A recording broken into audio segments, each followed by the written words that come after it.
राधे राधे भक्तों, जय श्री कृष्णा। बिहारी जी की कृपा हम सभी पर बनी रहे, इसी आशा के साथ हमारे इस चैनल गौरव गुंजन गोपाल में आपका हार्दिक अभिनंदन है। जी हाँ भक्तों, आज की इस वीडियो के माध्यम से हम आपको निर्जला एकादशी के बारे में बताएंगे। वैसे तो बहुत सारे व्रत हैं, लेकिन एकादशी व्रत का अपना अलग ही महत्व है। कहते हैं यदि भगवत की प्राप्ति करनी है, यदि भगवान की प्राप्ति करनी है, दान पुण्य यज्ञ सभी को सफल करना है, तो हमें एकादशी का व्रत अवश्य करना चाहिए। एकादशी का व्रत सभी व्रतों में श्रेष्ठ है। वैसे तो पूरे एक साल में 24 एकादशी होती है, कृष्ण पक्ष की एकादशी और शुक्ल पक्ष की एकादशी, लेकिन अधिक मास होने पर यह 26 एकादशियों के रूप में हो जाता है। इन सभी एकादशियों का अपना एक अलग ही महत्व है। इन 24 एकादशियों में सबसे महत्वपूर्ण है निर्जला एकादशी। जी हाँ भक्तों, कहा जाता है यदि आप पूरे साल कोई एकादशी का उपवास ना रह सको, तो मात्र निर्जला एकादशी का उपवास रखने से उन सभी एकादशियों का फल हमें प्राप्त हो जाता है। जी हाँ भक्तों, मात्र एक यही ऐसा व्रत है जिससे हमें भगवत की प्राप्ति होती है और हमें मोक्ष भी प्राप्त होता है। अर्थात एकादशी का व्रत करने से हमें हरिवास मिलता है और भगवत की प्राप्ति होती है। निर्जला एकादशी वैसे तो बिना अन्न जल के रहा जाता है, निर्जला अर्थात बिना जल के उपवास रहना, परंतु यथाशक्ति यदि आप निर्जला व्रत ना रह सकें तो फलाहार भी रह सकते हैं। एकादशी नियमों का पालन करते हुए फलाहार व्रत भी कर सकते हैं। एकादशी का अर्थ है 11 अर्थात 5 ज्ञानेंद्रियाँ, 5 कर्मेंद्रियाँ और 1 मन। इसी को 11 कहा जाता है, अर्थात एकादशी का व्रत कहा जाता है। इस व्रत के दिन जितना हो सके भगवान का चिंतन, पूजा, भजन इत्यादि करते रहना चाहिए। एकादशी के दिन दिया गया दान पुण्य अच्छे कर्म सब कुछ फलित होते हैं। एकादशी के दिन जितना हो सके मन क्रम वचन से हमें स्वयं को भगवान को समर्पण कर देना चाहिए। यदि कोई व्यक्ति व्रत रहने में असमर्थ है तो उस दिन उसे चावल नहीं खाना चाहिए। कहा जाता है कि इस दिन चावल खाने से हम पाप युक्त हो जाते हैं, इसलिए कहा जाता है कि एकादशी के दिन चावल निषेध होता है। इसलिए यदि आप व्रत रहने में सक्षम नहीं हैं, किसी कारणवश किसी बीमारी की वजह से आप व्रत नहीं रह पा रहे हैं, तो चावल को छोड़कर आप अन्य चीज़ें भी खा सकते हैं। जी हाँ भक्तों, अब आइए जानते हैं कि इस व्रत की पूजा विधि क्या है और इसे कैसे करना चाहिए। सर्वप्रथम श्री हरि जी का और माता लक्ष्मी का आसन बिछाइए। उनका एक खूबसूरत सिंहासन तैयार करिए। उस पर भगवान विष्णु और लक्ष्मी माँ की प्रतिमा रखिए। यदि प्रतिमा नहीं है तो आप फोटो या तस्वीर जो भी आपके पास है वो आप रख सकते हैं। उसके पश्चात कलश स्थापना करिए। कलश स्थापित करने पर उसमें स्वास्तिक बनाइए। जल में हल्दी, तिल, गुड़, गंगा जल, कपूर, लौंग इत्यादि सुगंधित चीज़ें उसमें डालिए।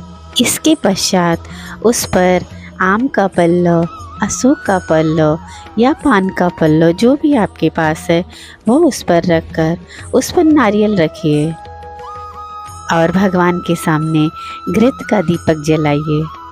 और भोग में भगवान जी को ऋतु फल जैसे आम, खरबूजा, खीरा इत्यादि रसे वाले फलों का भोग लगाइए।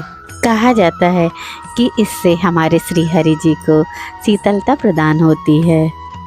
इस प्रकार व्रत का संकल्प लेते हुए एक मिट्टी का घड़ा रखिए, उसमें जल भरिए। उसमें हो सके तो चीनी, गुड़ या शरबत जो आपके पास हो वो उसमें रखकर ऊपर से ढककर उस पे खरबूजा रखिए। घड़ी पर स्वास्तिक बनाइए। इस प्रकार घड़ा रखकर एक हाथ वाला पंखा भी रखिए। यह सब प्रभु के आगे रखकर मन में संकल्प करिए कि हे नाथ, कि मैंने जो ये व्रत किया है वह फलित हो और हमारे दिए गए दान को आप स्वीकार करो। इस तरह इस व्रत का विधि विधान है। वैसे तो पूजा में बहुत सारे नियम है, परंतु यथाशक्ति जो आपसे हो सके वह आप पूजा में रख सकते हैं। दान भी बहुत सारी चीज़ों का होता है। कहा जाता है कि इस दिन का दान भगवान श्री हरि को प्राप्त होता है। वैसे तो बहुत सारे दान किए जाते हैं, परंतु इस दिन मेन दान हमारा जल का होता है। यदि आप निर्जल उपवास रखते हैं तो जल का ही दान होता है। जल और फल दोनों के दान से हमें मोक्ष की प्राप्ति होती है। जी हाँ भक्तों, यथाशक्ति जो आपके पास हो आप उसका दान करिए। जो भी है वो प्रेम से करिए। मेरे प्रभु तो सिर्फ प्रेम के भूखे हैं। उन्हें अगर आप प्रेम से एक प्यारी सी मुस्कान भी देते हो तो उस पर भी हमारे प्रभु रिझते हैं। जी हाँ भक्तों, तो आइए सुनते हैं निर्जला एकादशी की कथा। यह कथा महाभारत काल की है। महाभारत काल के समय में माता कुंती और पांचों पांडव एकादशी का व्रत करते थे।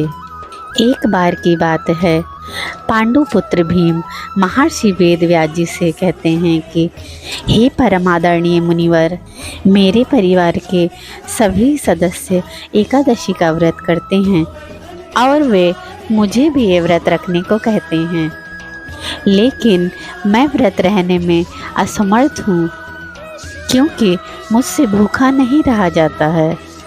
अतः आप मुझे कृपा करके बताइए, बिना उपवास किए एकादशी का फल कैसे प्राप्त हो। इस पर महर्षि वेदव्यास बोले, हे वृकोदर, मैं तुम्हारी इस पीड़ा को समझ सकता हूँ। उन्होंने भीम से कहा कि तुम निर्जला एकादशी का व्रत करो, क्योंकि तुम पूरे साल व्रत रहने में असमर्थ हो। अतः एकमात्र निर्जला एकादशी का व्रत ऐसा है जिसको एक दिन उपवास करने से तुम्हें पूरे साल की एकादशियों का फल प्राप्त होगा।